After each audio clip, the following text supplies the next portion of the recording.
Hello friends, welcome back to my channel চেখে দেখো। আশা করি তোমরা সবাই ভগবানের আশীর্বাদে ভীষণ ভীষণ ভালো আছো। আমিও কিন্তু খুব খুব ভালো আছি। আমি শতাব্দী চলে এসেছি আজকের মাটনের একটা নতুন স্বাদের খুব সিম্পল একটা রেসিপি তোমাদের সঙ্গে শেয়ার করার জন্য। মাটনের অনেক অনেক রেসিপি আগে শেয়ার করে নিয়েছি, তবে আজকের ইন্ডিপেন্ডেন্স ডে স্পেশাল একটা রেসিপি তোমাদের সঙ্গে শেয়ার করতে চলেছি। আর হ্যাঁ, ভিডিওটা কিন্তু স্কিপ না করে পুরোটা দেখার অনুরোধ রইল। তো টাইটেল আর থাম্বনেল দেখে তো বুঝেই গেছো আজকের কি বানাবো, তাহলে চলো ঝটপট বলে দিই দেরি না করে। আজকের আমি বানাবো পেঁপে আলু দিয়ে খাসি মাংসের ঝোল। তো পেঁপে আলু দিয়ে খাসি মাংসের ঝোল বানানোর জন্য আমি এখানে মাটন নিয়েছি, খাসির মাংস নিয়েছি আলুগুলোকে বড় বড় সাইজ করে কেটে নিয়েছি, বড় সাইজের আলু দুভাগ করে। এখানে নিয়েছি পেঁপে মাঝারি সাইজের পেঁপেকে 4 ভাগ করলে যেরকম হবে, মানে প্রথমে মানে লম্বা দিকে 4 ভাগ করে তাকে আবার হাফ হাফ করে নিয়েছি, মানে একটা পেঁপেকে 8 ভাগ করেছি। তো সেই রকম করে নিয়েছি পেঁয়াজ কুচি, টমেটো কুচি, এখানে নিয়েছি আদা আর শুকনো ঝাল লঙ্কার মিহি পেস্ট, এখানে নিয়েছি গোটা গরম মশলা, গোটা জিরে আর তেজপাতা, এগুলো ফোড়নের জন্য। আর নিয়েছি একটা বড় এলাচ, নিয়েছি কাশ্মীরি রেড চিলি পাউডার, এখানে নিয়েছি রসুনটাকে আমি পেস্ট বানিয়ে দেব না, থেতো করে নিয়েছি, থেতো করা রসুনটা দেব। লাগছে লবণ আর লাগছে হলুদের গুঁড়ো। তো সবার প্রথমে আমি আলুর মধ্যে দিয়ে দেবো কিছুটা পরিমাণ লবণ, আর দিয়ে দেবো পেঁপের মধ্যে কিছুটা পরিমাণ লবণ, দিয়ে দিচ্ছি আলুতে কিছুটা হলুদের গুঁড়ো, আর দিয়ে দিচ্ছি পেঁপেতে কিছুটা হলুদের গুঁড়ো। এখন একে একে পেঁপে আর আলুটাকে লবণ আর হলুদ ভালো করে মাখিয়ে নেব। সর্ষের তেলটাকে সবার প্রথমে খুব ভালো মতো ধোঁয়া ওঠা গরম করে নেব। তো সর্ষের তেলটা কিন্তু এখন খুব ভালো মতো ধোঁয়া ওঠা গরম হয়ে গেছে। এখন সবার প্রথমে লবণ আর হলুদ মাখানো আলুগুলোকে তেলের মধ্যে দিয়ে দেব, আর আলুগুলোকে খুব ভালো করে ডুবো তেলে ভেজে তুলে নেব।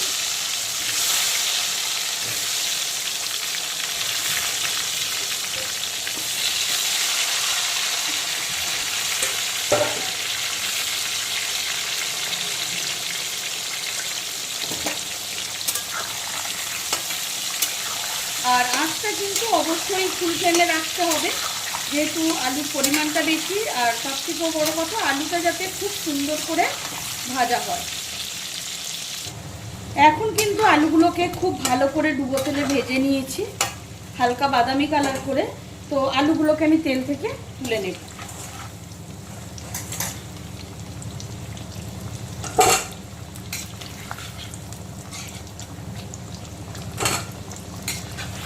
যতটা সম্ভব তেলটাকে ঝরিয়ে তুলে নিতে হবে।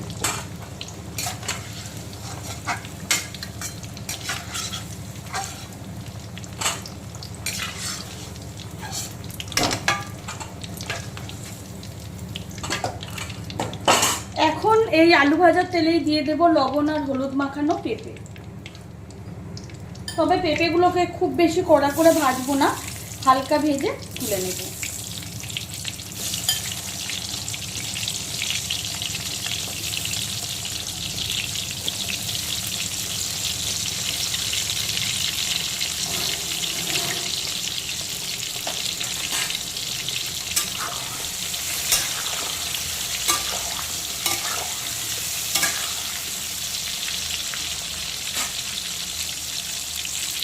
তো এখন কিন্তু পেঁপেগুলোও হালকা করে ভেজে নিয়েছি, পেঁপেগুলোকে তেল থেকে তুলে নেব।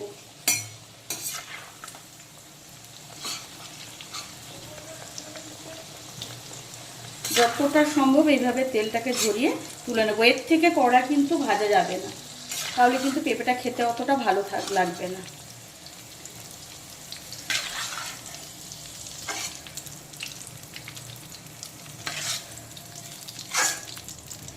এখন আলু আর পেঁপে দুটোই কিন্তু ভাজা কমপ্লিট। এখন আলু আর পেঁপে ভাজার তেলেই দিয়ে দেবো প্রথমে গোটা জিরে, গোটা গরম মশলা, তেজপাতা ফোড়ন।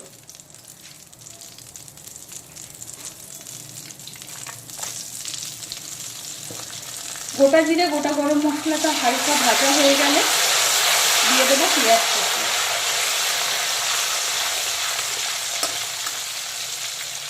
এখন দিয়ে দিচ্ছি পেঁয়াজ কুচি।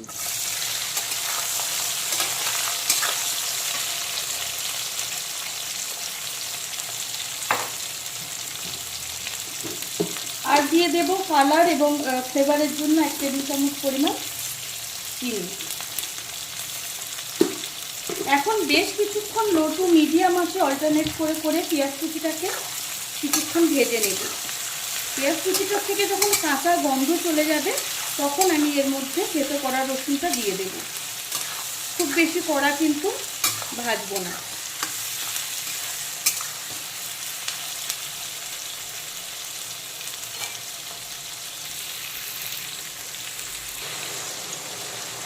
এখন কিন্তু পেঁয়াজ কুচির থেকে কাঁচা গন্ধ, পেঁয়াজের যে একটা কাঁচা গন্ধ থাকে সেই গন্ধটা কিন্তু চলে গেছে। আর অপূর্ব একটা মিষ্টি গন্ধ ছাড়তে শুরু করেছে, যেহেতু চিনিটা দেওয়া রয়েছে ফ্লেভারের জন্য এবং কালারের জন্য। তার সঙ্গে গোটা গরম মশলা, গোটা জিরে এগুলো তো রয়েছে। তো এখন আমি দিয়ে দেব থেতো করা রসুন। দিয়ে দিচ্ছি থেতো করা রসুন। এখন থেতো করা রসুনটাকে পেঁয়াজের সঙ্গে আবারও বেশ কিছুক্ষণ লো টু মিডিয়াম আঁচে কষিয়ে নেব। আর থেতো করা রসুন আর পেঁয়াজ কুচিটাকে হালকা বাদামি কালার হওয়া পর্যন্ত কষিয়ে নেব, ভাজা ভাজা করে নেব।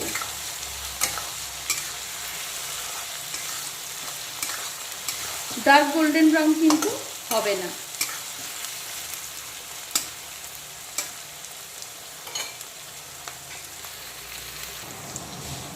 এখন কিন্তু লো টু মিডিয়াম আছে থেতো করা রসুন আর পেঁয়াজ কুচিটাকে হালকা বাদামি কালার করে ভেজে নিয়েছি। এখন রসুন আর পেঁয়াজ ভাজার একটা অপূর্ব মিষ্টি গন্ধ কিন্তু ছাড়তে শুরু করেছে। তো এখন দিয়ে দেব টমেটো কুচি আর দিয়ে দেব স্বাদ মতো লবণ। এখন আবারও বেশ কিছুক্ষণ সময় নিয়ে টমেটোটাকে পেঁয়াজ আর রসুনের সঙ্গে ভালো করে কষিয়ে নেব, যাতে টমেটোটা ভাজা ভাজা হয়ে যায়, টমেটোর কাঁচা গন্ধ চলে যায় আর টমেটোটা খুব সুন্দরভাবে গলে যায়। আঁচটা অবশ্যই লো টু মিডিয়াম আঁচে রাখবো, যাতে কোনো মশলা পুড়ে না যায়। তো টমেটো কুচি আর লবণটা দেওয়ার পরে আবারও পুরো মশলাটাকে বেশ কিছুক্ষণ কষিয়ে নিলাম ভালো করে। টমেটোটা এখন খুব ভালো মতো নরমও হয়ে গেছে আর ভাজা ভাজা কিন্তু হয়ে গেছে। এখন দিয়ে দেব আদা আর শুকনো ঝাল লঙ্কার মিহি পেস্ট। দিয়ে দেব পরিমাণ মতো হলুদের গুঁড়ো।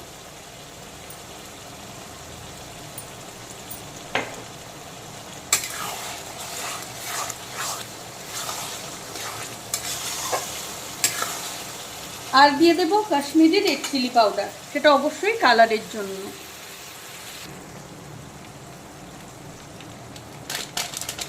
তো কাশ্মীরি রেড চিলি পাউডারটাও দিয়ে দিলাম।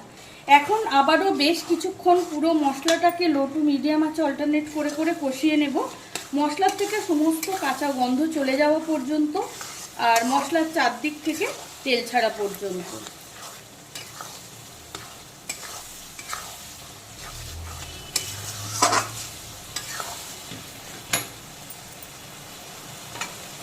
এখন আবারও প্রায় 5-7 মিনিট সময় নিয়ে পুরো মশলাটাকে খুব ভালো করে কষিয়ে ভাজা ভাজা করে নিয়েছি আর মশলার চারদিক থেকে তেলও ছেড়ে গেছে। আর এখন কষানো মশলার একটা অপূর্ব স্মেল কিন্তু ছাড়তে শুরু করেছে, কোনো মশলার থেকে কিন্তু কোনো কাঁচা গন্ধ বেরোচ্ছে না। তো এখন আমি প্রথমে দিয়ে দেব মাটন।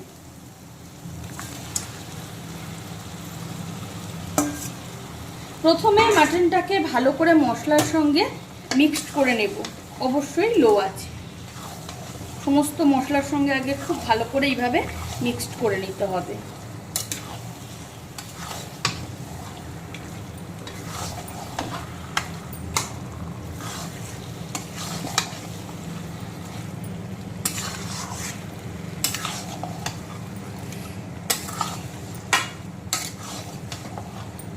তো মাটনটাকে কিন্তু সমস্ত মশলার সঙ্গে খুব ভালো করে মিক্সড করে নিয়েছি।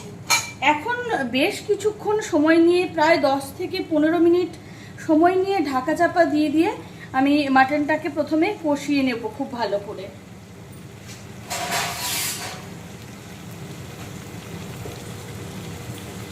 তো আমি কড়াইটাকে ভালো করে ঢাকা দিয়ে দিলাম। আর বন্ধুরা এখন কিন্তু প্রায় 15 মিনিট হয়ে গেছে। আমি ঢাকা চাপা দিয়ে দিয়ে মাটনটাকে লো টু মিডিয়াম আঁচে অল্টারনেট করে করে কষিয়ে নিয়েছি। আর দেখতেই পাচ্ছ মাটনের চারদিক থেকে কিন্তু অলরেডি তেল ছেড়ে দিয়েছে। আর মাটনটার এখন অপূর্ব একটা স্মেল কিন্তু ছাড়তে শুরু করেছে। আর অফ ক্যামেরাতেও আমি বারবার মানে এই 15 মিনিটের মধ্যে যে কবার সম্ভব হয়েছে আমি ভালো করে নাড়াচাড়া করে দিয়েছি, যাতে মাটনটা সব দিক থেকে সমানভাবে সেদ্ধও হয়, কষানোটা খুব ভালো হয়, আর সমস্ত মশলাটা যাতে খুব ভালো মতো ঢোকে। আর আমি প্রত্যেকবার মাটনের কোনো রেসিপি তোমাদের সঙ্গে শেয়ার করার সময় বলি, যেগুলো খুব সিম্পল একটু রেসিপি, সেগুলো চেষ্টা করবে প্রেসার কুকারে না দিয়ে একটু সময় নিয়ে ধৈর্য ধরে রান্নাটা করতে।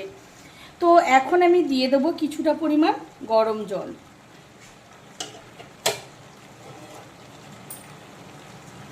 যেহেতু পেঁপে আলু দিয়ে খাসি মাংসের ঝোল বানাচ্ছি, তো সে কারণে জলের পরিমাণটা একটু বুঝে শুনেই কিন্তু দিতে হবে, যাতে করে ঝোলটাও থাকবে। আবার পেঁপে আলু এগুলো সেদ্ধ হতে হতেও কিছুটা পরিমাণ ঝোল তো কমবেই, আলুতে কিছুটা ঝোল টেনে যায়, সেটা মাথায় রেখেই কিন্তু জলের পরিমাণটা আমাদেরকে দিতে হবে।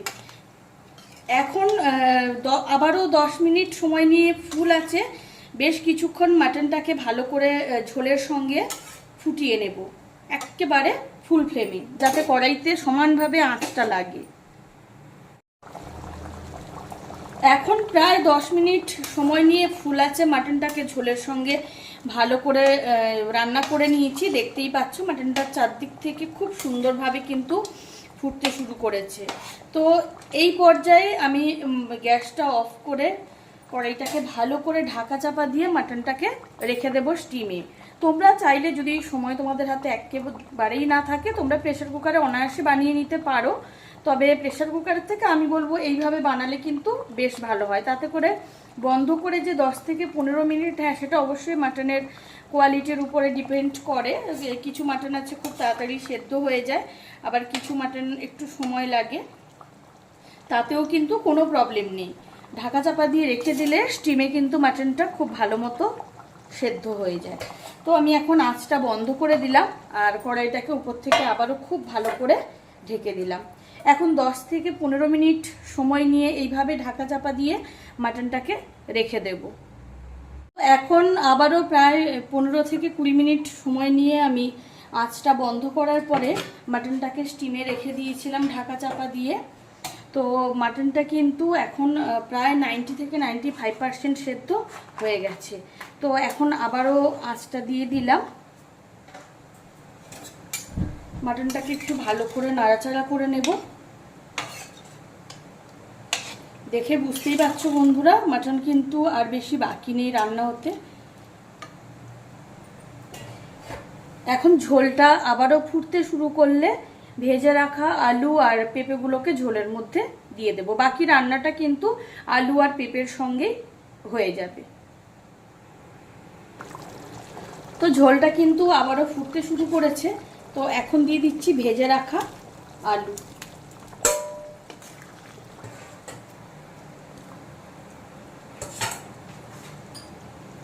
আর দিয়ে দিচ্ছি ভেজে রাখা পেঁপে। এখন পেঁপে আর আলুটা সেদ্ধ হতে হতে মাটনের যেটুকু বাকি আছে সেদ্ধ হতে, সেটুকুও কিন্তু হয়ে যাবে। আর আঁচটা এখন অবশ্যই ফুল ফ্লেমে রাখবো, কারণ রান্নার কিন্তু আর বেশি বাকি নেই। আর ঢাকা চাপা না দিয়েই বাকি রান্নাটা করে নেব। এখনও আরও প্রায় 10 মিনিট 10 থেকে 12 মিনিট সময় নিয়ে বাকি রান্নাটা করে নেব। তো বন্ধুরা এখন আবারও প্রায় 12 থেকে 15 মিনিট সময় লেগে গেল আলু পেঁপে আর মাংসটা পুরোপুরি সেদ্ধ হতে। তো এখন কিন্তু দেখতেই পাচ্ছ, যেহেতু ফুল আছে দেওয়া ছিল, খুব সুন্দরভাবে ঝোলটা ফুটতে শুরু করেছে। এখন কিন্তু আলু মাটন আর পেঁপেটা খুব ভালো মতো সেদ্ধ হয়ে গেছে, আর অসাধারণ একটা স্মেল পুরো ঘরে মোমো করছে। আর সেই সঙ্গে আমার আজকে রান্নাটাও একেবারে কমপ্লিট। এই রান্নাটাতে কিন্তু কোনো রকম কোনো ধনে বাটা বা ধনে পাতা কুচি কিন্তু দেওয়া চলবে না, আমি যেভাবে বানাই। তো সেই রেসিপিটাই তোমাদের সঙ্গে শেয়ার করে নিলাম। তো আঁচটা আমি এখন বন্ধ করে দিলাম। এখন একটা বড় ডেচকির মধ্যে ঢেলে গরম গরম ধোয়া ওঠা ভাতের সঙ্গে সার্ভ করে দেব পেঁপে আলু দিয়ে খাসি মাংসের ঝোল বা spicy mutton curry with papaya and potato. তো বন্ধুরা, তোমরা মাটনের অনেক রকম রেসিপি কষা এইসব তো খেয়েইছো। পেঁপে আলু দিয়ে একবার এইভাবে ঝোল বানানোর অনুরোধ অবশ্যই রইল। আর এটা খেতে জাস্ট অনবদ্য হয়, যে কারণে তোমাদের সঙ্গে শেয়ার করে নেওয়া। আর এইভাবে খাসির মাংসের ঝোল বানালে সেটা 15th আগস্ট হোক বা বর্ষার দুপুর হোক কিংবা রাত, জাস্ট জমে যায়। তাহলে বন্ধুরা, তোমাদের আজকের রেসিপিটা কেমন লাগলো সেটা কিন্তু কমেন্ট করে জানাতে একেবারেই ভুলো না। আমার আজকের রেসিপি যদি তোমাদের ভালো লেগে থাকে তাহলে অবশ্যই লাইক কমেন্ট শেয়ার করো। চ্যানেলটিকে সাবস্ক্রাইব করে দিও আরও অনেক নতুন ভালো রান্নার রেসিপি পেতে। পাশে থাকা বেল আইকনটি অবশ্যই প্রেস করে দেবে, তাতে করে আমি যখনই কোনো নতুন রান্নার ভিডিও আপলোড করব সবার প্রথম তোমরা নোটিফিকেশান পাও। মাটনের আবারও কোনো নতুন স্বাদের নতুন রেসিপি নিশ্চয়ই তোমাদের সঙ্গে খুব তাড়াতাড়ি শেয়ার করে নেব। ভালো থেকো, সুস্থ থেকো, আজকের মতো বিদায়।